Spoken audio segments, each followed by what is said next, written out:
Hi, welcome to a very special episode of Cosmic Road where we are joined by the well-known experiencer, Miriam Delicado. Welcome to the show, Miriam. Thank you so much. It's kind of a last minute invite, and I'm excited to be here.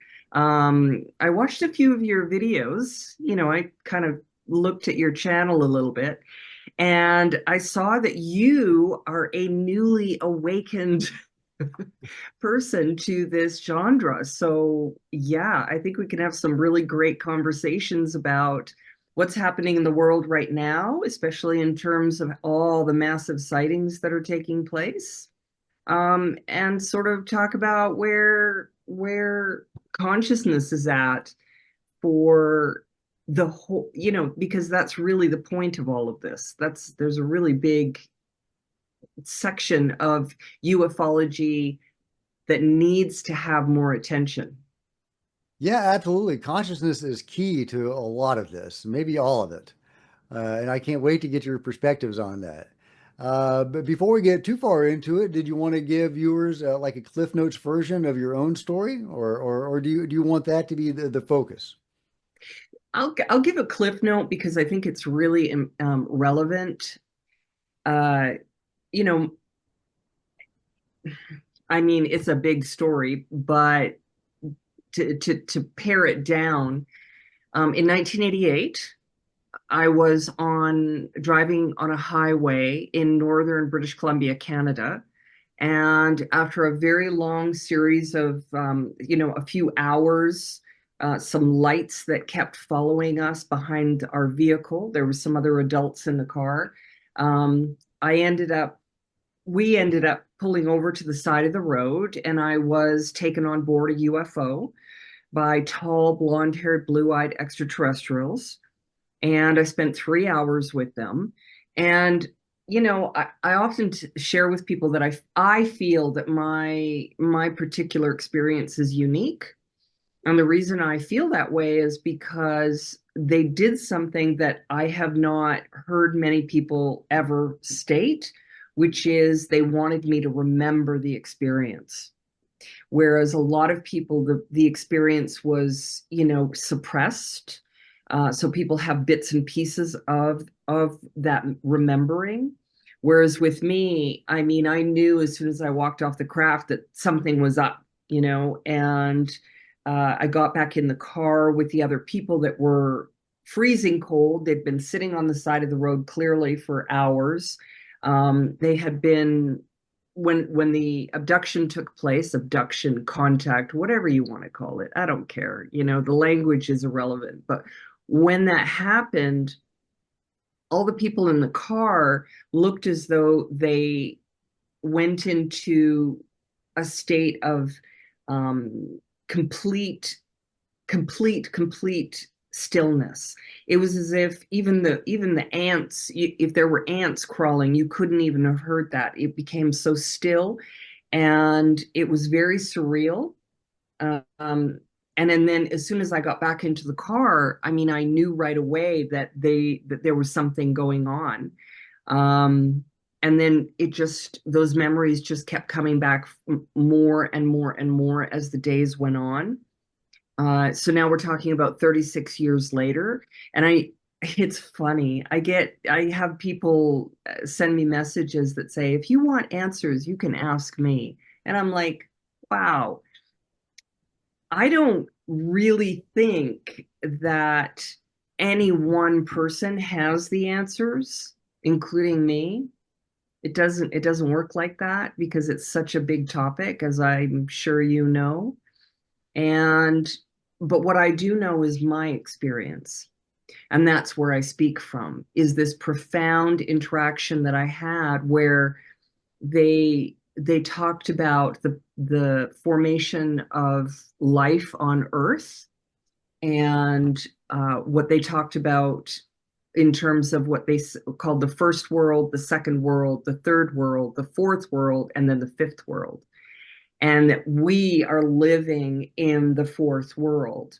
And when they gave that description and that overview to me about how this all unfolded, and then I look at it through my eyes and knowledge, it's very clear that it's almost like the earth was there and it was forming life in the first world, but not no consciousness.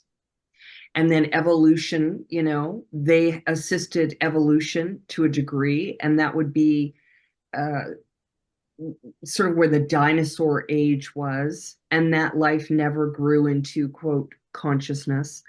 Then the next world, they assisted again to create beings that had this awareness and consciousness. And when I look at the stories of, for example, Atlantis and the lost worlds and the true history of the world, that would have been that time. And it really does coincide with a lot of research that where they talk about the Great Flood, whether you're talking about indigenous stories or religious stories. And then it also talks about earth changes. They share information about earth changes, and they talked about how in that third world there were a lot of people who were extremely conscious about being able to make connections to all of the energies that exist. Okay. And so there were dangers that were being presented because uh, they were tapping into energy sources that could have literally destroyed and ripped apart not just the earth, but all of existence. It would have disrupted everything. So then that world was sort of wiped out. It was wiped out. And then we started again in the fourth world. So there's a lot to this. And what's interesting is that, and this is what I believe makes my contact unique, is that at the time I was 22 years old. I was not, I didn't read books.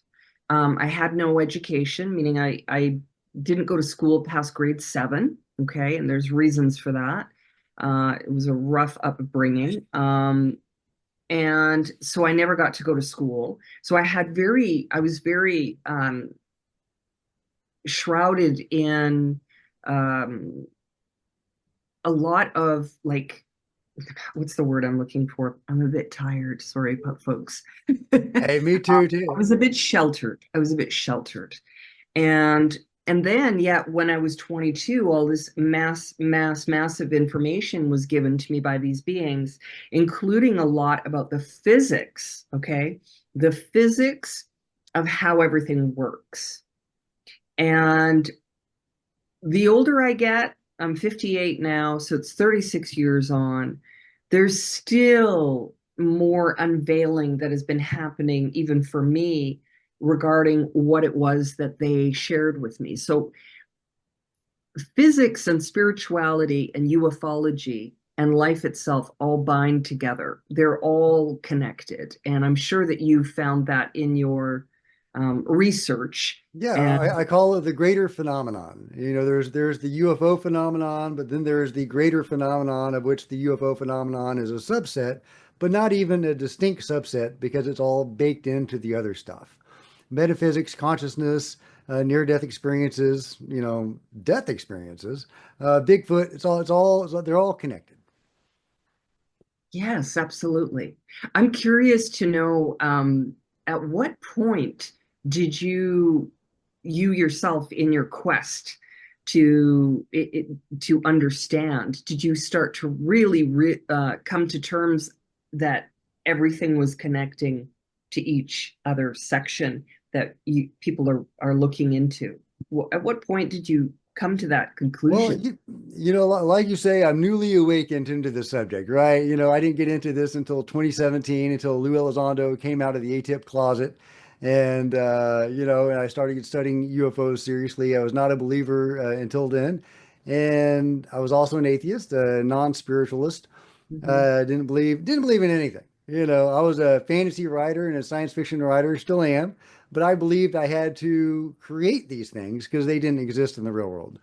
Lo and behold, I find out that I'm living in Middle Earth, and it is a very very cool world that we live in, actually, but it's been concealed from us Some somewhat deliberately, some maybe not deliberately, maybe just the way it is, the way it fell out. But yeah, as I pursued the UFO subject, and I'm a writer, I don't have a day job. I have lots of time to pursue this stuff. And I did. I have an obsessive personality. I was researching UFOs and researching UFOs. And, I resisted some of those rabbit holes for a long time. I resisted alien abductions for a while. I resisted various things. But ultimately, I did a deep dive into alien abductions. And then to date, I've probably absorbed thousands of experiences. Huge deep dive, similar deep dive into near death experiences a few years later. Mhm. But it led me back to Skinwalker Ranch. Ultimately, that first cycle of investigation, I resisted Skinwalker Ranch for a while, but ATIP and ALSAT began at Skinwalker Ranch. Well, they have ghosts there. They have paranormal events there. They have skinwalkers. They've got things that are not nuts and bolts y. They've got portals. And so I started, researching these various things, researching the paranormal. And I don't just like to research stuff, I like to do it. So I co founded a ghost hunting group and I went out and I ghost hunted as an atheist. Now, I was thinking this was kind of a backdoor because I didn't believe in ghosts. I had studied the paranormal because I did a deep dive into that and I knew there was a phenomenon there. But I assumed that it was alien related because, again, atheist. And I thought this would be a backdoor into investigating aliens. So it's obviously signs of alien activity. Well, I started ghost hunting and I started having some ghosty experiences. And at some point, I said, that's not aliens. It's not aliens, Jack. And one of my buddies was a Reiki master, and I had in my studies I had come across Reiki, and I let her do Reiki on me, and I felt it. I felt the Reiki energy, and now I'm a Reiki master. But yeah, that was I felt the spiritual energy, and it was amazing. Spiritual, whatever you want to call it, chi, prana, vril, whatever it is. And so yeah, so Skinwalker Ranch is a great example of how all these elements are connected. But there's so many other examples of how all these things are connected. Almost 1/3 of alien abductees are near-death experiencers. Mhm. In Las Vegas, they have aliens in their backyard one moment, they have a haunted house the next. You see that again and again, that connection between the metaphysical and the consciousness and the spiritual in the UFO. It's all baked in together. People see Bigfoot aboard UFOs and associated with UFOs. It's all connected. It's all connected. So, what does it mean? I don't know, but it's super fascinating. But that's a very short, and by the way, started having my own experiences. I've had some pretty cool experiences, not as profound as yours being taken aboard a craft, but I've had some pretty cool experiences, and yeah. Anyway, well, let's continue with your story. Well, it's kind of interesting what's happening right now. I mean, it's December 2024. And earlier this year, I had an interview on another program. Dr. Michael Salla, who a lot of people know. He's a great interviewer as well. So, just to say, Well, and thank you during for the as well, but yeah, And what was interesting was that I shared with him earlier this year. I said really there's going to be a significant amount of sightings. They're going to rapidly increase because Congress is going to be doing this disclosure, right? And because we talked about that a little bit. And I said, the next step is there will be a lot more sightings on video that will be shared, and they will come from every single direction. And so now we're faced in December of 2024 where these massive drones that are going over different areas of the world right now. I find it fascinating that it's going over Bedford, New Jersey, which is where Trump apparently has his golf course, that it's yeah, close he has a to. house there and a golf course there. And so that's one of the areas, and I'm not sure if there's a military base that's maybe close to that. And there have been a lot of these quote drones that are going over specific areas in the UK. And I just watched another clip earlier today where the Pentagon are making statements saying that they're all coming together to look at quote what this is. So the question has to be, is that actual quote UFOs, unidentified, from that are not human, they're not human controlled, or is it possibly reverse engineered technology that they're trying to test, or is it some sort of adversary that is doing this?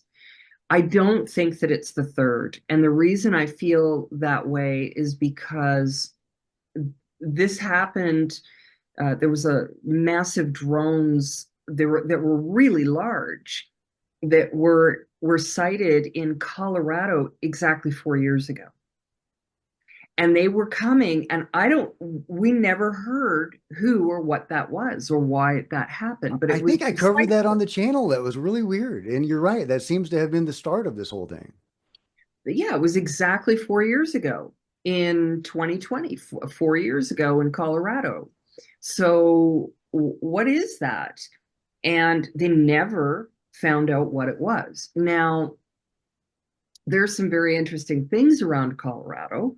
There's some very interesting military installations. And so is it some kind of reverse engineering, or is it a show of force by beings that are non-human?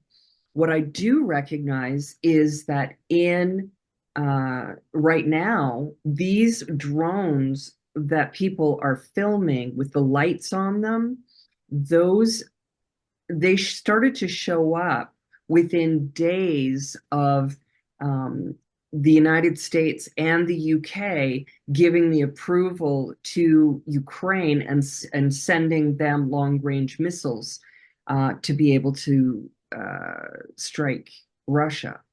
So there's a lot of questions around this.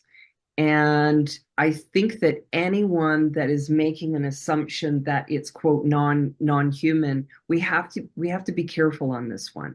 There are things that I would like to know the answers to myself, and that is, do they make any sounds? Because if they make sound, they're probably made by people, by humans, but they could be reverse engineered. So we have drones, things that are large. They're 6 feet across, as big as a car. That's been reported. That's one part of this phenomenon that's happening right now.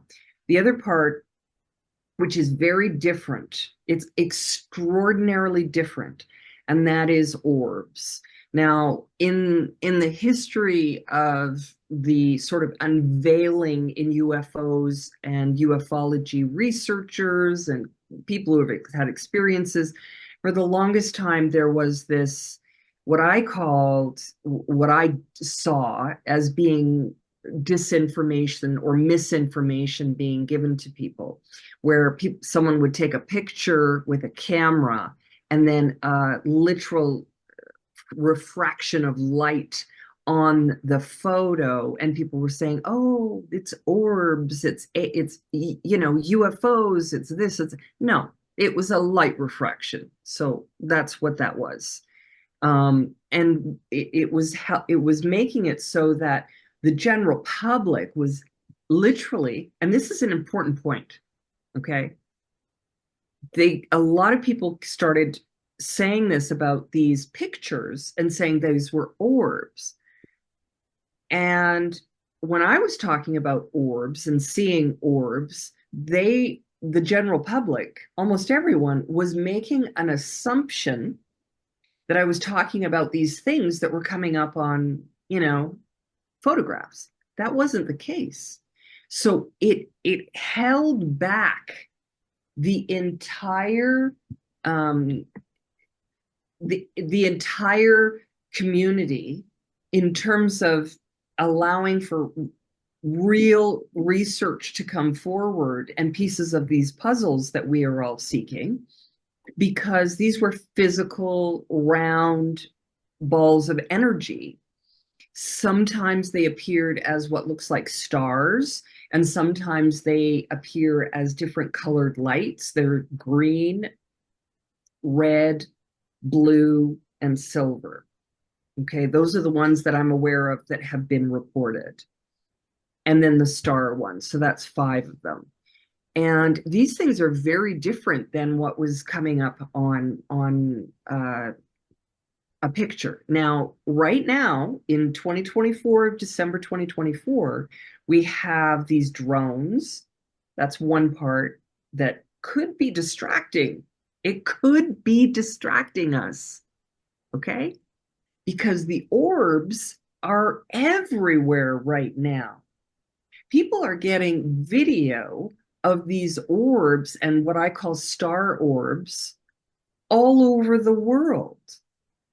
So, are the drones that are going over, is that a distraction in order to stop us from looking at the fact that these orbs are showing up all over the world?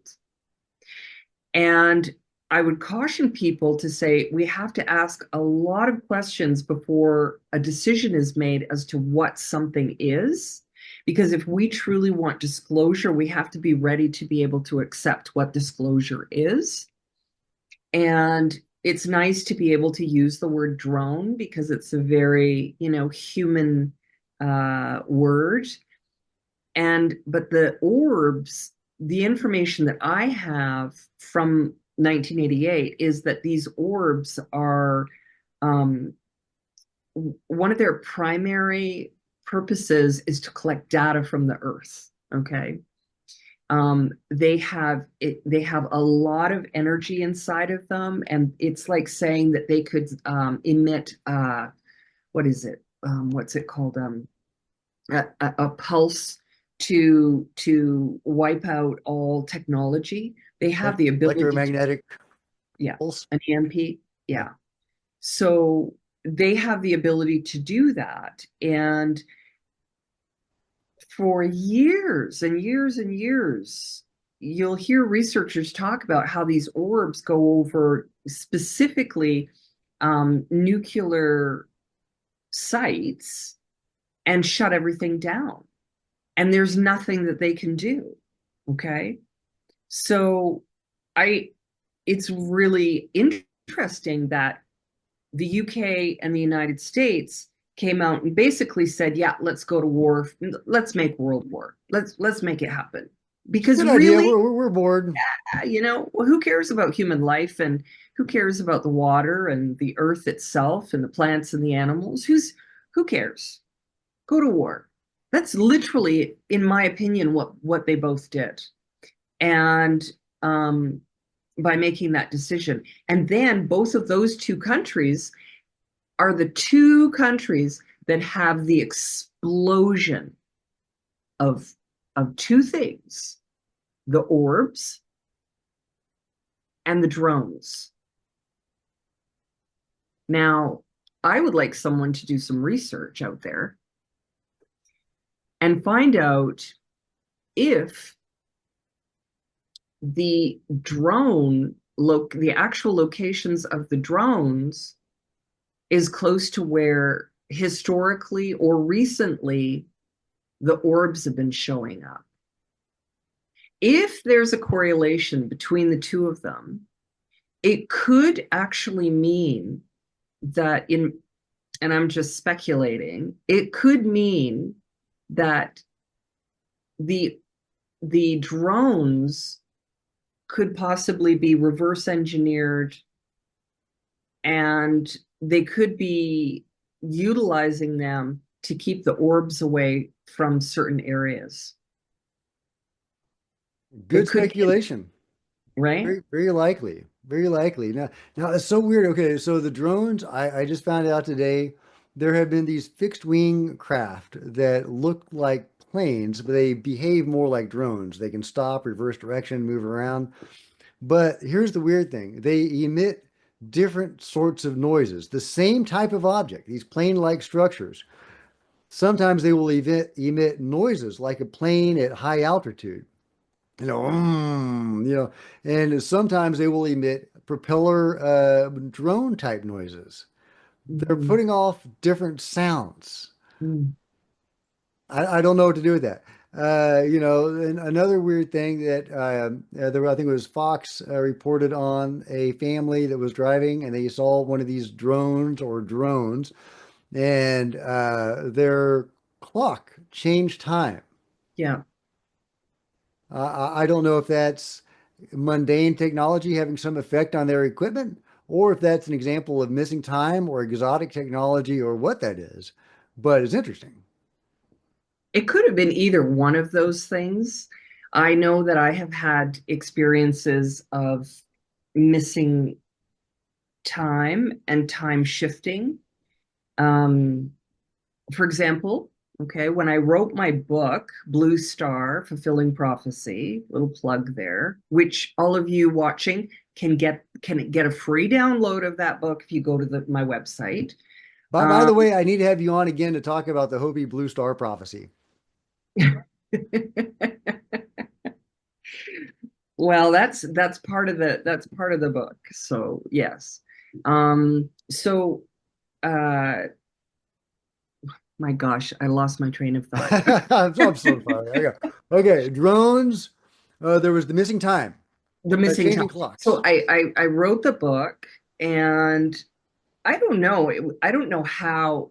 I don't remember actually whether this person found me, ironically, had found me, or if I called them. But I hadn't seen this individual for years that I used to work with. And I got on the phone with them just as I was writing the book and releasing it, just as I was releasing the book. And he told me, and I completely and totally forgot about this.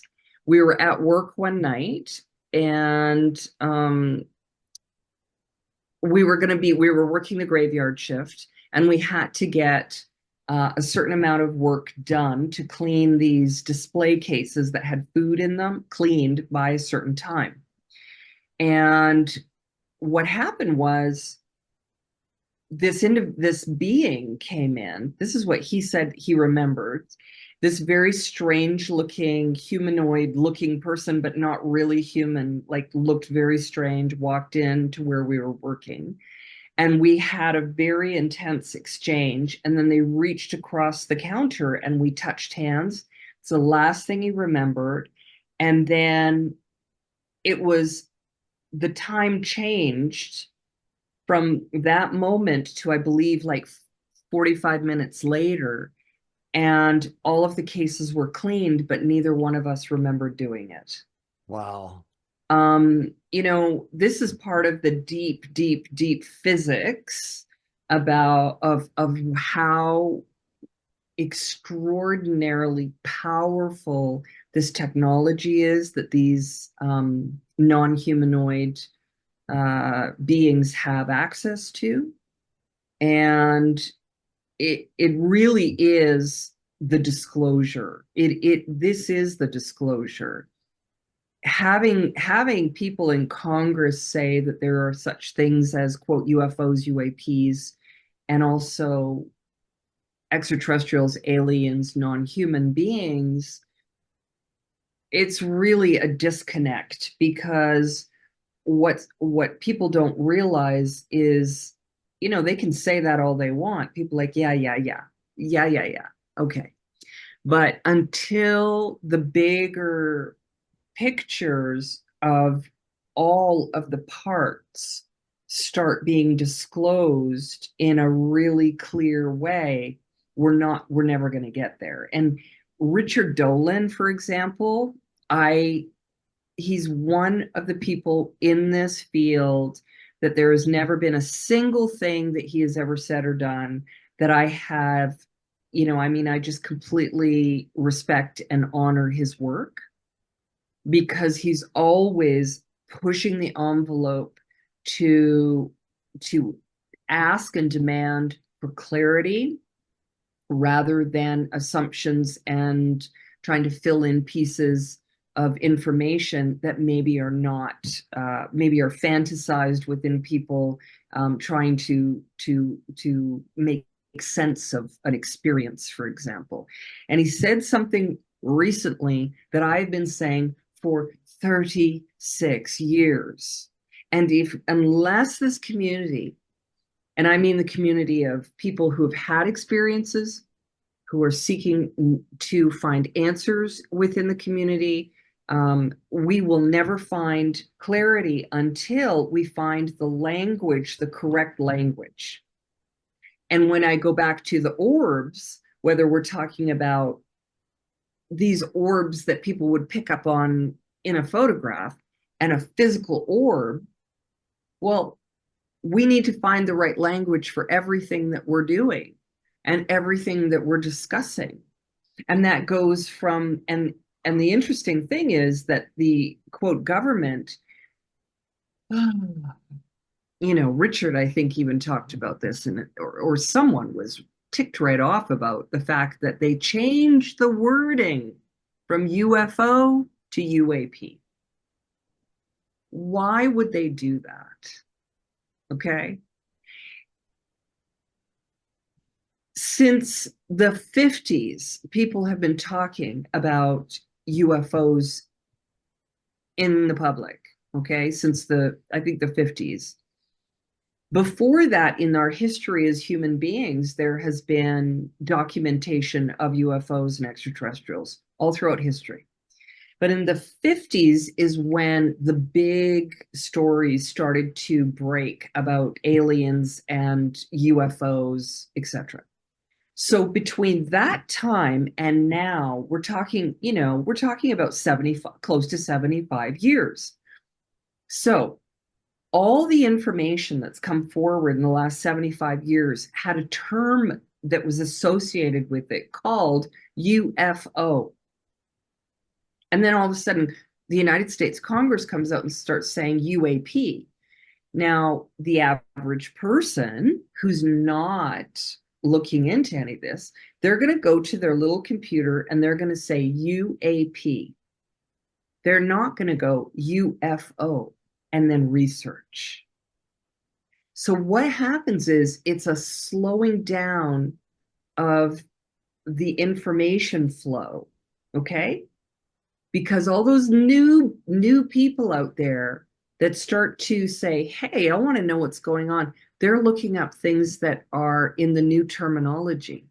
So they're missing 75 years of extraordinary people who have had experiences.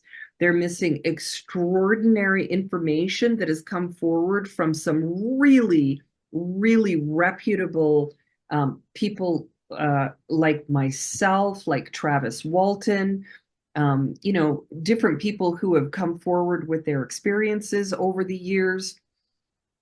They're also missing out on all of the information for the quote UFOs all the way back to the 50s and putting all of those pieces together. And look at all the body of research that, for example, someone like Richard Dolan has done, and Stephen Greer has done, and Stephen Bassett has done. These people have committed, their lives to talking about this, as I have. We have all risked our own stability in the norms of life by committing to bring forward information about quote UFOs, extraterrestrials, aliens, and the unknown. And now, with the change of the language, UFO to UAP, it to me is it's another way of controlling, because we know that language controls the language that you use or don't use has the ability to either open the mind or close the mind. And this is something that these beings also talked about. There's this magical part to it that connects to absolutely everything. The true disclosure is about this. This is what the true disclosure is actually all about, right? So, um, I mean, there is so much to this topic, and I've been involved in this for 36 years because of my experience. I've had numerous sightings over the years. I have had a number of different strange interactions that I talk about in the book quite a long time ago, but I've also had really bizarre things happen to me over the years. I mean, really bizarre things. And I'm talking about either someone speaks with me about extraterrestrials in craft, and then a week later, they actually have a massive sighting themselves. This has happened. It's part of the phenomenon, right? Not just with me, but with other people as well. We kind of open energy pathways or assist people or can assist people to have those energy pathways open. So once an individual is able to start to even have that energy opening within their mind,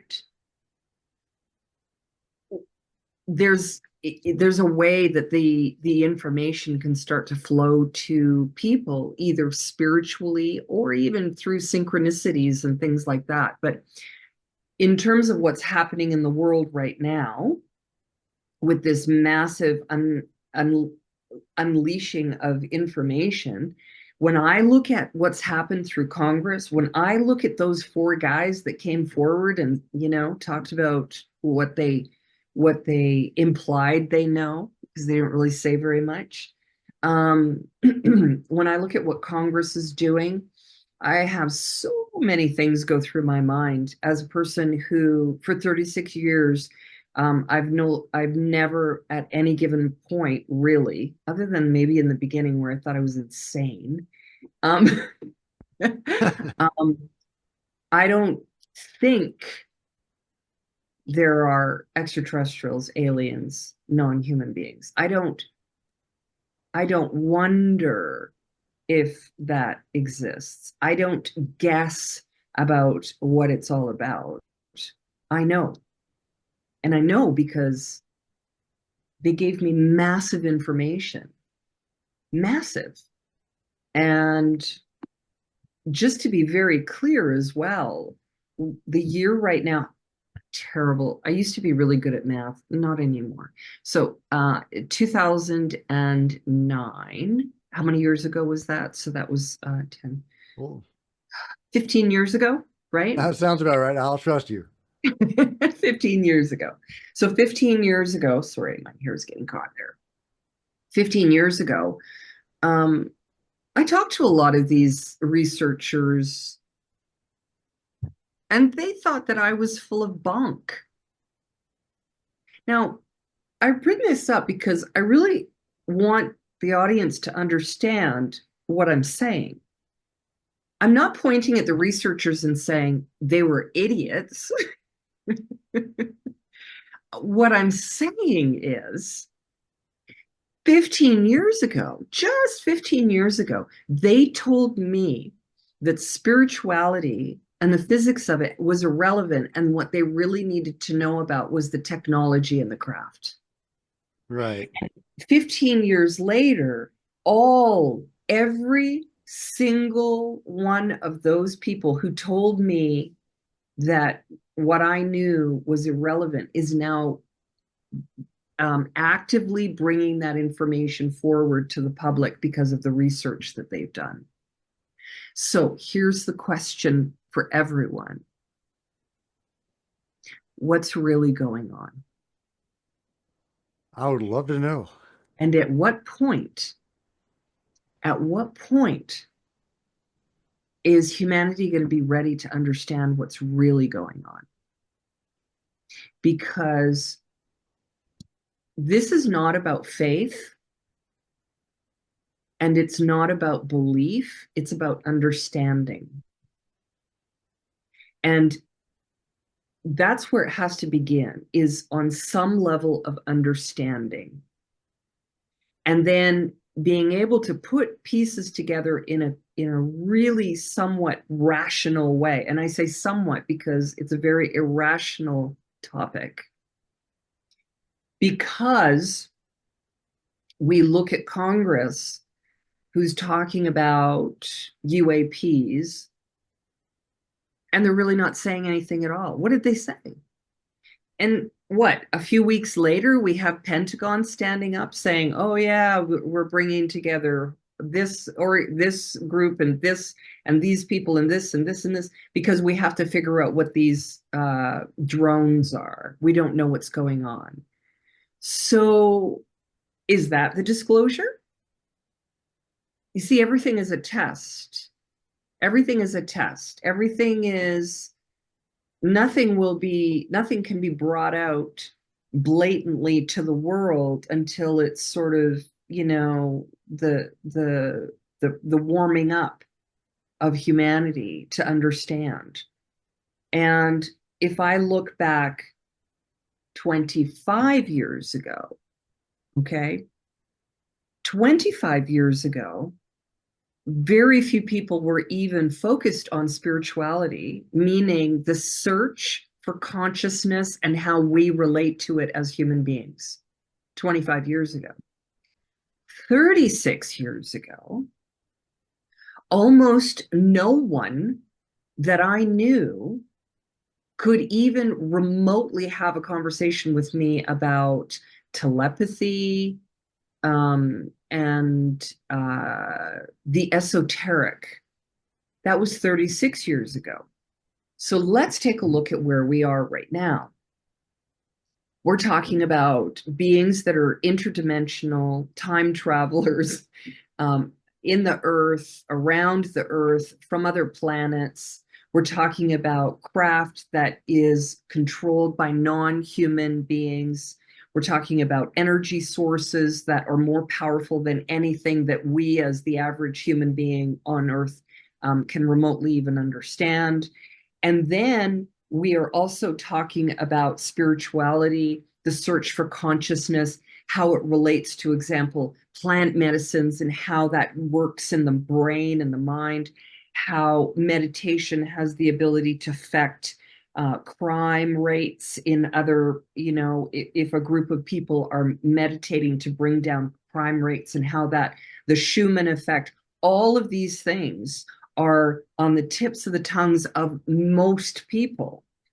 And 36 years ago, if I said the word extraterrestrial or alien, they did not even know what that word was. They had to look it up in the dictionary.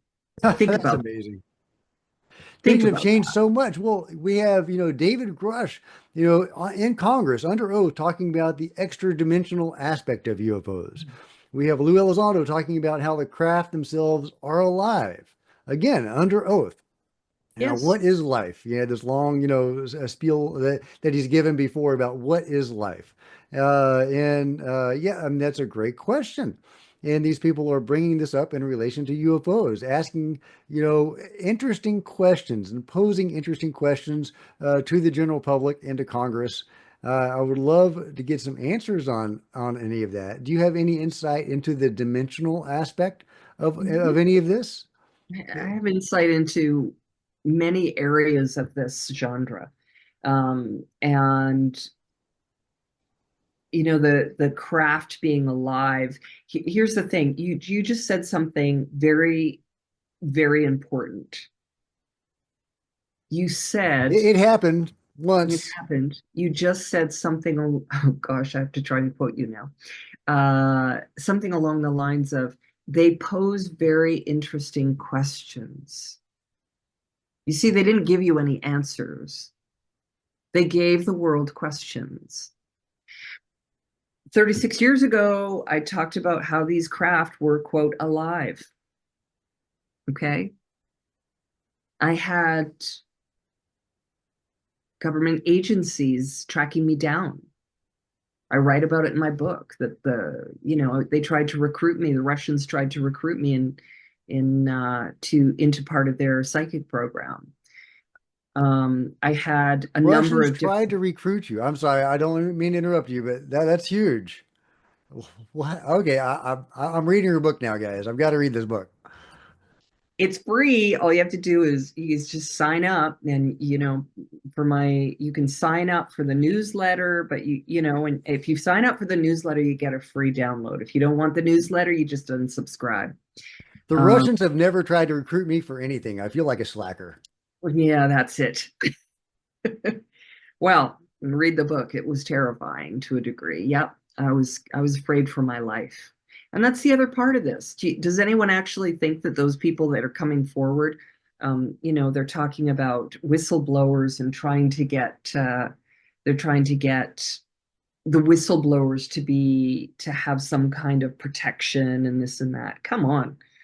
That's another part of the entire conversation that needs to happen. But I had a number of what military type people, I was it's in the book, but there's a little bit more to it,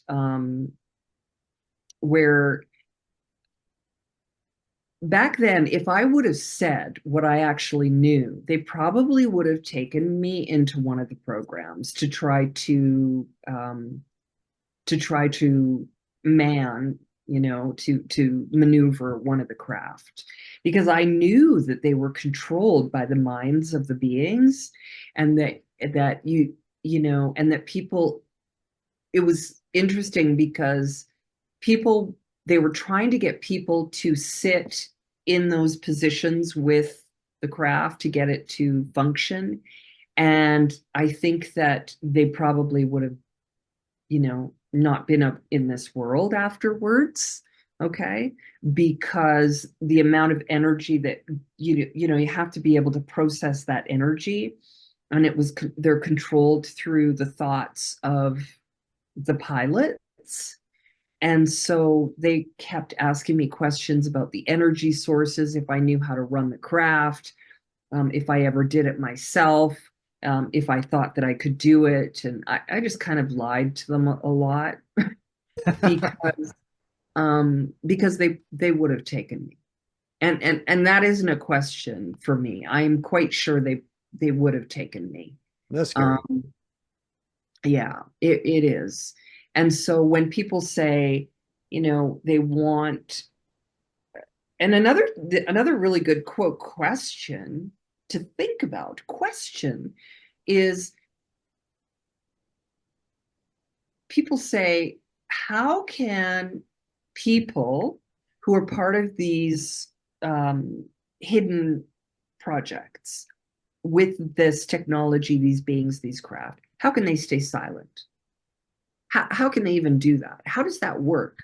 Well, I can tell you right now, as a person who had the most extraordinary experience in 1988, it's actually not that difficult to keep your mouth shut.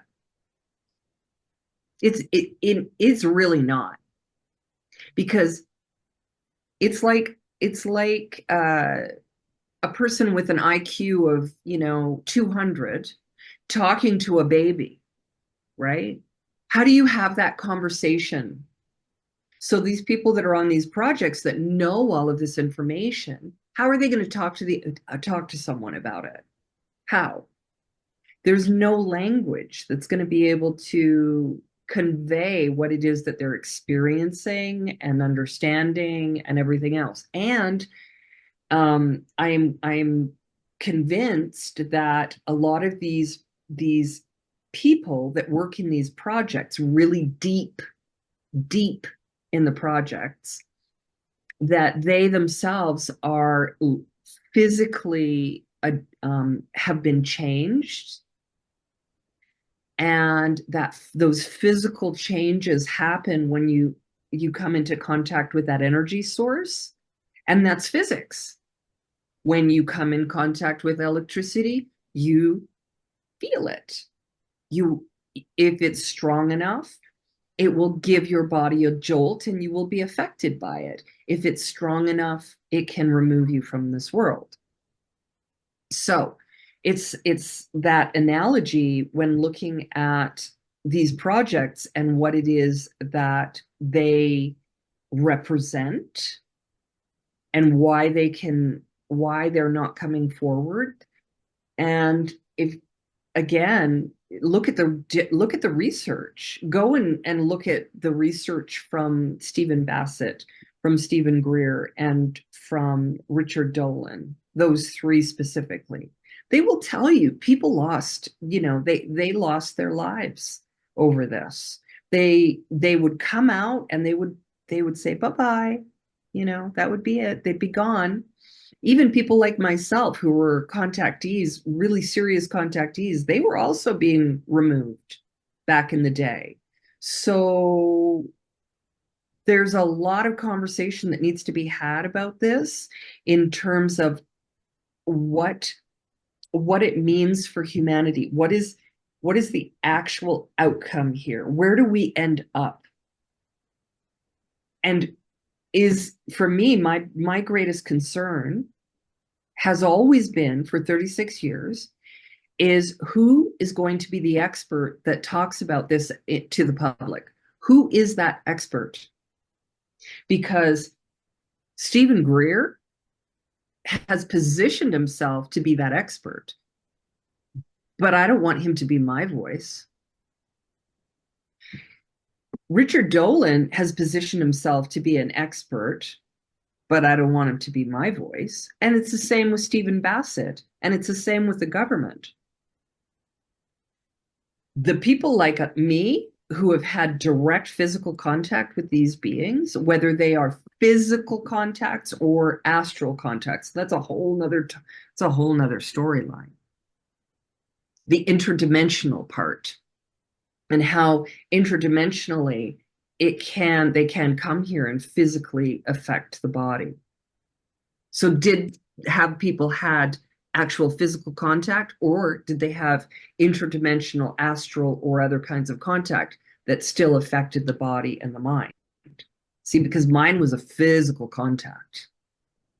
It was not an interdimensional contact. That, in my opinion, is rare. I really truly believe that. And the people who have had these physical contacts, I mean,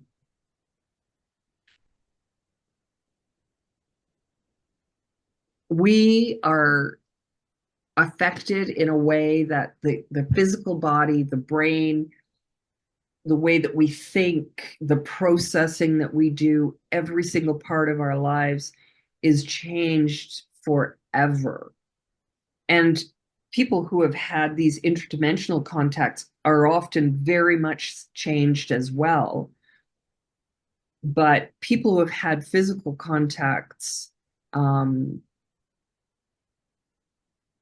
I think it's a unique situation because there can be a lot of damage that's done to the body, the physical body and the brain. And we've heard about that, where people would have these physical contacts and then they'd come back and they get very sick and, you know, end up in the hospital and things like that. So again, what's the truth? What's disclosure? And I would pose the question to everyone watching, and I would say this: what is disclosure mean to you? What does disclosure mean to you? And what part of disclosure are people after? And you've been so kind and let me go on, and I thank you, but back I to love you. it. No, disclosure, I guess, will mean different things to different people. I would love it if the president, whoever that is, would come out and say, my fellow Americans, we are not alone. But it goes much further than that because the government and these black programs have been doing God knows what for so long, and some of it's probably not, very good. And whatever it is, they've been doing it behind closed doors and, theoretically on our behalf. But again, some of it may not be very good stuff. So they need oversight. We need oversight of those programs.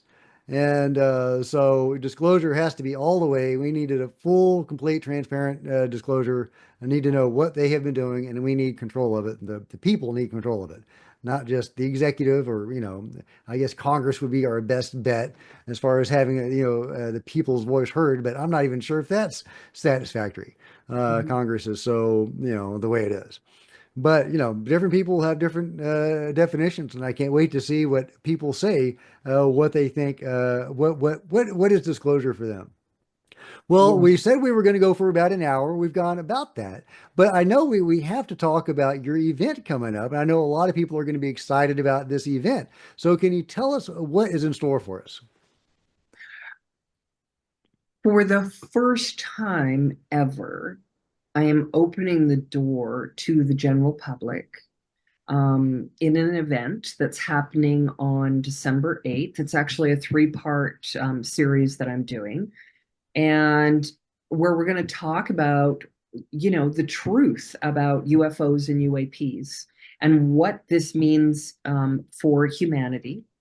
And we're just going to go deeper into this conversation that we've been having today, and that we have every day of our lives. But it's also going to be interactive. People are going to be able to ask me direct questions themselves. And also, if it's a three-part series, so if they wish, they can join live, or they can come and watch the videos later. It's up to them, depending on what it is that they want. And so, we're going to talk about the disclosure aspect of this. And I want to go deeper into some of the things that I've talked about for years with people, to give them a bigger, larger, deeper understanding from my perspective what disclosure is and what it means. And I want to hear the questions that people have. And we're going to talk, we're going to have dialogue. And this is the next step in terms of being able to actually get to the point where we have disclosure. Because it's great to have podcasts, it's great to have books and newsletters and blogs and everything else. But we have to start having dialogue with people who are seeking answers. So I invite everyone to come and join me on December 8th for this live interactive event. It's going to be over Zoom, and the link is, I take it you're Yeah, putting yeah. the. I'm going to put it the first thing in the description, guys. And also, signing up for my newsletter, you have an option of getting a free download of the book in 5 different languages. So download of your choice. And I hope that some of you will join me, and we'll have to come back. And I'm sure the next time I come back, you'll have read the book, and then you can start really asking me some more very interesting questions. Okay, let's do it. Let's do it. All right. Well, thank you so much for coming on the show. I really appreciate it, Miriam. And I hope your event is a gangbusters. Thank you so much. Thanks for having me. Thanks for having me. All right, I'll be guys, let everybody know how grateful you are to Miriam for her time, and let her know what you think about all of this and your thoughts about what a disclosure is, and her insights. And yeah, you could definitely go check out her event, a true interactive event with an amazing experiencer. It should be amazing. Thank you.